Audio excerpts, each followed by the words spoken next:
روس نے معزول شامی صدر بشار الاسد کی اہلیہ اسما اسد کی جانب سے عدالت میں طلاق کی درخواست دائر کرنے کی خبروں کی تردید کر دی ہے۔ برطانوی خبر ایجنسی کے مطابق روسی صدارتی دفتر کریملن کے ترجمان نے ترک میڈیا کی ایسی خبروں کی تردید کی ہے جن میں کہا گیا تھا کہ اسما اسد طلاق کے بعد برطانیہ منتقل ہونا چاہتی ہیں۔ کریملن کے ترجمان کا کہنا ہے کہ اسما کے شوہر سے طلاق کے لیے روسی عدالت میں درخواست اور برطانیہ منتقلی کی رپورٹ حقیقت نہیں ہے۔ کریملن کے ترجمان کا مزید کہنا تھا کہ روس میں بشار الاسد کی نقل و حرکت پر پابندی اور اثاثے منجمد کرنے کے دعووں میں بھی صداقت نہیں ہے۔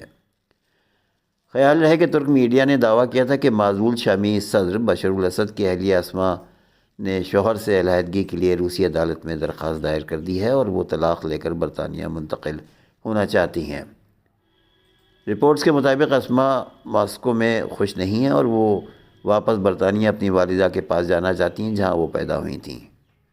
وہ وہیں پلی بڑھی تھیں اور تعلیم حاصل کر کے ان کے پاس اب بھی برطانوی شہریت ہے۔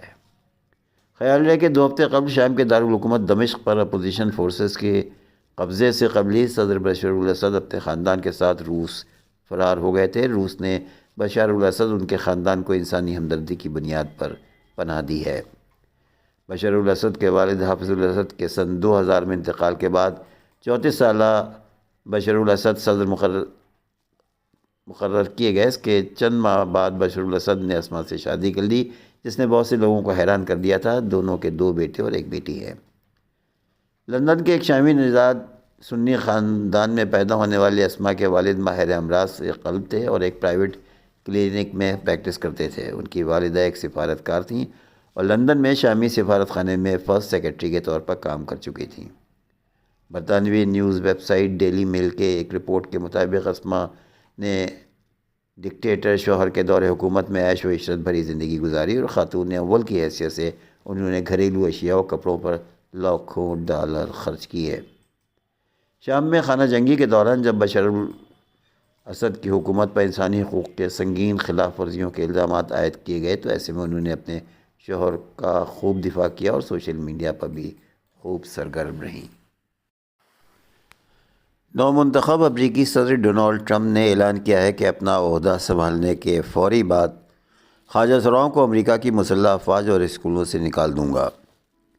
ایک تقریب سے خطاب کے دوران ٹرمپ نے کہا کہ میں بطور امریکی صدر اپنے دفتر میں پہلے دن بچوں کے جنسی استحصال کو ختم کرنے، خواجہ سراؤں کو امریکی فوج سے اور امریکہ کے ایلیمنٹری، مڈل اور ہائی اسکولوں سے باہر نکالنے کے انتظامی احکامات پر دستخط کروں گا۔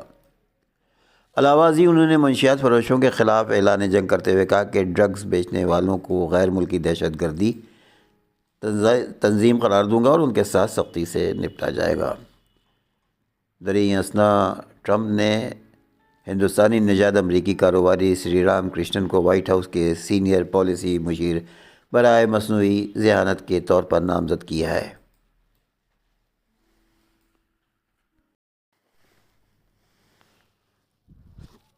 اسرائیل نے پہلی بار عوامی سطح پر حماس کے سربراہ اسماعیل ہنیہ کو شہید کرنے کا اعتراف کر لیا ہے۔ اسرائیلی وزیر دفاع اسرائیل قائز نے اپنے بیان میں کہا ہے کہ ہم حوثی رہنماؤں کے ساتھ ہی وہی کریں گے جو ہم نے اسماعیل ہنیہ، یحییٰ السنوار اور حسن نصر اللہ کے ساتھ کیا تھا۔ اسرائیلی وزیر دفاع نے کہا کہ حوثیوں کو واضح پیغام دینا چاہتا ہوں کہ ہم نے حماس اور حزب اللہ کو شکست دی ہے، ایران کے دفاعی اور پیداواری نظام کو نقصان پہنچایا ہے اور شام میں بشار الاسد کی حکومت کو گرا دیا ہے۔ کارڈز نے مزید کہا کہ ہم حوثیوں کے اسٹریٹجک انفراسٹرکچر کو نقصان پہنچائیں گے۔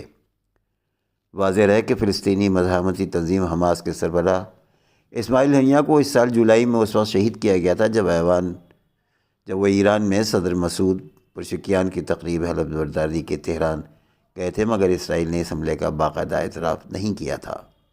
بہرحال اب اسرائیل نے ببانگ دہل اس کا اعتراف کر لیا ہے۔ حوثیوں کا ایک ہفتے میں تیسرا بیلسٹک میزائل حملہ، بھگدڑ مچنے سے 25 اسرائیلی زخمی۔ حملے سے بچنے کے لیے زیر زمین بنکرز کی جانب بھاگنے والے 25 اسرائیلیوں کو معمولی زخم آئے، جبکہ ایک خاتون کی حالت تشویشناک ہے۔ File photo